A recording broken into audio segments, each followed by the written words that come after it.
Bonjour à tous, bienvenue dans le numéro 7 de la saison 4 de l'Hebdo de Tirage par Cage. Au moment où vous verrez cette vidéo, je serai à Cannes, mais en attendant, je vais vous présenter les nouveautés de la semaine. Et on commence avec Traître Mot, un jeu d'ambiance de type place-mot. Les règles sont assez simples, vous avez 5 mots à placer. À chaque tour, vous donnez un mot qui doit avoir un rapport avec le mot qui vient d'être dit juste avant. Et ainsi, ça tourne. Quand vous pensez qu'un joueur a dit un de ces mots, eh bien, vous pouvez l'accuser. Si vous avez raison, vous marquez des points. Si vous avez tort, c'est lui qui marque des points. Si vous avez réussi à placer vos 5 mots, vous avez également des points. C'est Traître Mot. Et on continue avec les musiciens de Brême, un second jeu sur le thème des musiciens de Brême. D'ailleurs, ce conte allemand extrêmement connu où 4 animaux doivent combattre des bandits. Ici, c'est un jeu d'estimation de hauteur. Il y a deux façons de jouer au jeu, une façon plus simple, coopérative, vous devez simplement arriver au-dessus de la pyramide de bandits, et une version moins coopérative quand vous avez bien maîtrisé le jeu, où chaque joueur va avoir sa propre pile. À la fin de la partie, on compare la pile de chaque joueur avec la pile de bandits. Si vous êtes en dessous, vous avez perdu, vous êtes éliminé, et le joueur qui gagne est le joueur qui n'est pas éliminé, mais qui a la pile la plus basse. Donc une estimation la plus fine possible, c'est les musiciens de Brême. Et on continue avec Stop Me or Let Me Go, un jeu qui nous vient du Japon. Extrêmement simple, vous avez 5 cartes, 4 cartes, je laisse passer, et une carte stop. À chaque tour, vous allez poser une carte sur un des bandits, et puis on va révéler quand il vous reste plus qu'une seule carte dans la main. Si tout le monde a laissé passer le bandit, il s'enfuit. Si plusieurs personnes ont essayé d'arrêter le bandit en même temps, eh bien il s'enfuit également. Et si un seul joueur tentait d'arrêter le bandit, eh bien il réussit. Le joueur qui a stoppé le bandit le plus dangereux de la manche gagne un point. Le premier à 3 points gagne la partie. C'est Stop Me or Let Me Go. Et on continue avec un premier jeu, un jeu de Julien Gérard qui s'appelle Flip Circus. Un jeu qui se joue à 2 et exclusivement à 2, dans lequel vous êtes des promoteurs de cirque qui vont essayer de regrouper 3 tuiles de la même sorte côte à côte. Le principe est assez simple, à chaque tour vous allez devoir soit déplacer 2 tuiles en les échangeant, soit retourner une tuile, sachant qu'évidemment vous devez vous souvenir de ce qui s'est passé avant pour essayer d'optimiser vos coups. Évidemment vous avez besoin de mémoire pour essayer de retenir ce qui a été de l'autre côté et donc optimiser vos coups, sachant également que chaque type de personnage a des pouvoirs spéciaux, que ce soit voilà, l'homme fort qui bouge jamais ou l'acrobate qui bouge plus vite et ainsi de suite.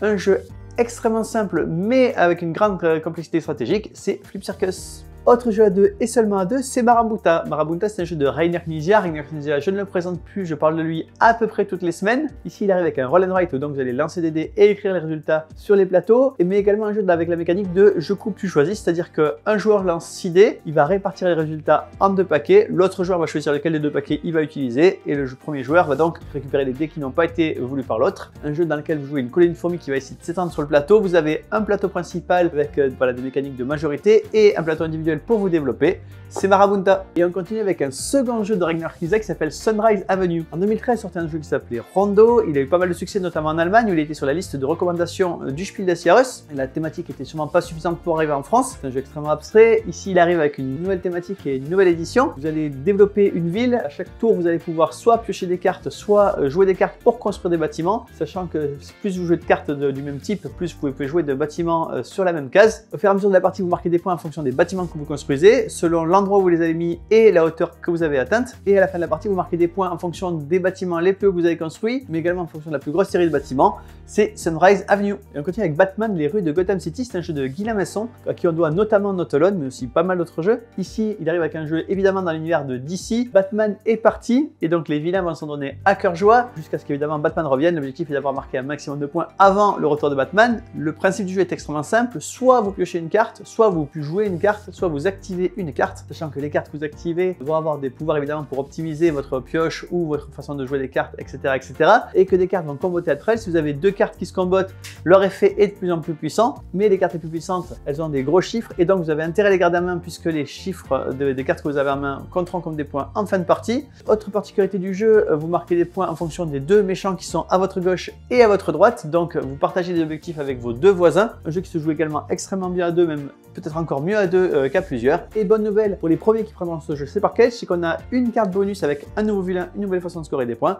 C'est Batman, les rues de Gotham City. Et on continue avec un livre-jeu, une journée ordinaire dans un donjon. C'est très inspiré de Où est Charlie. Vous allez ouvrir les pages et vivre donc la journée dans le donjon et rechercher dans les illustrations où sont les différents personnages qui vont vivre cette journée ordinaire. Un livre avec beaucoup de références évidemment qui plairont aux parents et de recherche qui plaira aux enfants. C'est une journée ordinaire dans un donjon. Et on continue avec Château Aventure la suite avec donc 6 nouvelles aventures. Le principe reste le même. Vous avez un joueur qui va jouer le maître de jeu. C'est un peu dans l'esprit des point and click, donc le maître de jeu un peu à la façon des ordinateurs des années 80. Chaque joueur va pouvoir donner des ordres à l'ordinateur du type j'essaye d'ouvrir la porte, je parle au monstre ou plein d'autres choses. Le maître de jeu a toutes les indications dans le livre pour répondre à tous les cas. Évidemment, si un cas n'est pas prévu, il répond juste ça n'est pas possible, comme dans tous les jeux de point and click des années 80. C'est Château Aventure la suite. Et on continue avec Torres Family. Torres, le nom vous dit peut-être quelque chose et c'est tout à fait normal. Le jeu a remporté sortait le Spiel des Jahres en 2000. C'était déjà il y a quelques temps. Il revient maintenant 24 ans plus tard avec une version plus familiale, un peu simplifiée. Je dis un peu simplifiée parce que dans la boîte, il y a deux versions. Il y a vraiment le Torres classique simplifié pour les familles, mais également une nouvelle version avec un mode de scoring qui dépend de l'endroit où vous allez mettre vos différentes tours et de leur hauteur. C'est Torres Family. Autre jeu multiprimé, autre jeu qui a plus de 20 ans, c'est Alhambra, puisqu'il est sorti il n'y a pas longtemps la version revisitée. Ici revient une version basée sur les mécaniques d'Alhambra, mais qui est un standalone, donc un reboot finalement du jeu original. C'est Alhambra de Red Palace. Le principe du jeu est le même, c'est-à-dire que vous allez de la même façon récupérer des pièces et les dépenser pour récupérer des morceaux de l'Alhambra. Sauf qu'il y a de nouvelles mécaniques qui apparaissent. Les bâtiments vont se construire un peu différemment, et d'ailleurs ils sont en 3D dans la boîte, donc une édition assez merveilleuse. Mais également la mécanique des murs a changé. Désormais les murs se positionnent un peu différemment, et il y a une nouvelle mécanique, ce sont les gardes qui vont venir renforcer les murs ou vous permettre d'avoir des actions supplémentaires. C'est Alhambra de Red Palace. Une nouvelle boîte dans l'univers d'Unmatch, cette fois-ci c'est une boîte coopérative. Vous pouvez y jouer un standalone, il y a tout ce qu'il faut dans la boîte pour jouer dans une aventure coopérative, donc tous vos personnages vont être dans la même équipe. Vous pouvez évidemment rajouter vos personnages d'Unmatch que vous aviez déjà pour jouer l'aventure coopérative avec vos anciens personnages. Vous pouvez également utiliser vos personnages de Chroniques Inouïes pour qu'ils s'affrontent les uns les autres et donc faire de l'affrontement soit entre eux, soit avec les anciens personnages. A noter que là aussi, pour les premiers qui commandent Unmatch Chroniques Inouïes chez Parkage, on a des petits bonus avec des jetons de luxe. Et évidemment, tout ça rejoindra le PK Game Pack avec tout Unmatch à tarif promotionnel. Et on continue avec une réédition de Ice Team de Bruno Cathala et Matthew Dunstan. Ice Team, c'est un jeu de course dans lequel vous allez donc avoir des ours qui vont faire la course pour arriver les premiers au bout du glacier. Le jeu n'a pas changé, simplement l'édition a été améliorée avec notamment des figurines qui sont assez magnifiques. C'est Ice Team de Bruno Cathala et Matthew Dunstan. Et on continue avec une extension pour BitOQ qui s'appelle Restaurant. Je dis une extension, je devrais dire 3 extensions puisqu'il y a 3 modules différents dans cette boîte. Vous pouvez les prendre séparément ou tous ensemble, un plat ou le menu complet. C'est BitOQ Restaurant. Et on continue avec Andor Junior, le danger des ombres. Andor, vous connaissez peut-être déjà, c'est un jeu d'aventure coopératif. Andor Junior, c'est le même jeu d'aventure coopératif pour les plus jeunes. Ici arrive une nouvelle campagne dans laquelle vous allez devoir affronter le maître des ombres et les gores. C'est Andor Junior, le danger des ombres. Et bien voilà, le numéro 7 de la saison 4 de l'Hebdo de Parkage est terminé. Et moi, je vous donne rendez-vous la semaine prochaine.